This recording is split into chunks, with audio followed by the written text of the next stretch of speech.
मस्तिष्क की मृत्यु के समय मांसपेशियां कुछ समय के लिए कार्य कर सकती हैं, यानी कि मांसपेशियां अनैच्छिक गतिविधियां होती हैं जिन गतिविधियों पर हम अपनी इच्छा से नियंत्रण नहीं कर सकते।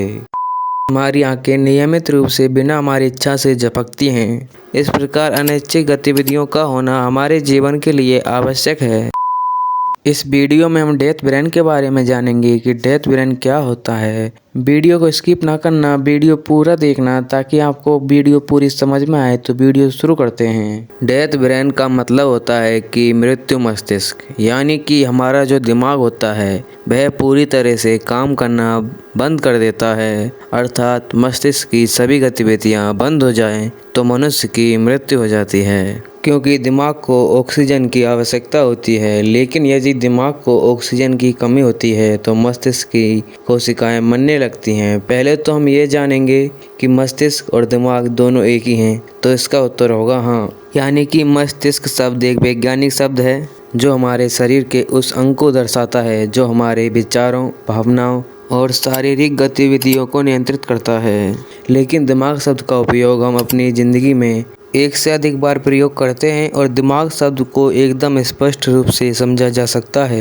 लेकिन दिमाग शब्द का उपयोग बुद्धि, समझदारी या फिर मानसिक क्षमताओं को दर्शाने के लिए किया जाता है। मस्तिष्क में रक्तस्राव होने से मस्तिष्क की कोशिकाओं की डेथ हो सकती है। रक्तस्राव तब होता है जब रक्त वाहिकाओं यानी कि धमनियां, शिराएं या फिर कोशिकाओं से रक्त बाहर निकलता है। यह उस वक्त होता है जब किसी व्यक्ति को चोट लगती है। चोट लगने से या फिर एक्सीडेंट होने से रक्त वाहिकाएं क्षतिग्रस्त हो सकती हैं, जिस वजह से रक्तस्राव हो सकता है। और विषाक्त पदार्थों का सेवन करने से रक्त वाहिकाएं क्षतिग्रस्त हो सकती हैं। विषाक्त पदार्थ वे होते हैं जो जीवों के लिए हानिकारक या फिर घातक हो सकते हैं, और वह पदार्थ जीवों और मनुष्यों के शरीर को नुकसान पहुंचा सकते हैं। जब मस्तिष्क की मृत्यु हो जाती है तो फेफड़े भी काम करना बंद कर देते हैं। मस्तिष्क श्वसन क्रिया को नियंत्रित करता है, और जब मस्तिष्क काम करना बंद कर देता है तो फेफड़े भी काम करना बंद कर देते हैं, जिसके बाद फेफड़े शरीर में ऑक्सीजन का प्रवाह नहीं कर पाते हैं, क्योंकि फेफड़े रक्त में ऑक्सीजन पहुंचाने का और कार्बन डाइऑक्साइड को शरीर से बाहर निकालने का काम करते हैं। मस्तिष्क की मृत्यु के समय मांसपेशियां कुछ समय के लिए कार्य कर सकती हैं, यानी कि मांसपेशियां अनैच्छिक गतिविधियां होती हैं जिन गतिविधियों पर हम अपनी इच्छा से नियंत्रण नहीं कर सकते। जैसे कि हम बिना सोचे समझे सांस लेते हैं और हमारा दिल बिना हमारी चेतना के लगातार धड़कता रहता है। इसके साथ साथ हमारी आंखें नियमित रूप से बिना हमारी इच्छा से झपकती हैं। इस प्रकार अनैच्छिक गतिविधियों का होना हमारे जीवन के लिए आवश्यक है। आप सभी एक बात सोचो कि अगर हमें हर समय सांस लेने, दिल की धड़कन और पाचन जैसी क्रियाओं के बारे में सोचना पड़ता तो हमारा जीवन बहुत कठिन हो जाता। सिर पर चोट लगने से मस्तिष्क की कोशिकाओं को नुकसान पहुंच सकता है। ब्रेन को छोड़कर शरीर के कुछ अंग कुछ समय तक काम कर सकते हैं।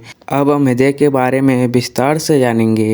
हृदय मस्तिष्क के नियंत्रण में रहता है। मस्तिष्क हृदय गति, रक्तचाप और हृदय की अन्य क्रियाओं को नियंत्रित करता है। यानी कि मस्तिष्क हृदय गति को नियंत्रित करता है ताकि शरीर की ज़रूरतों को पूरा कर सके।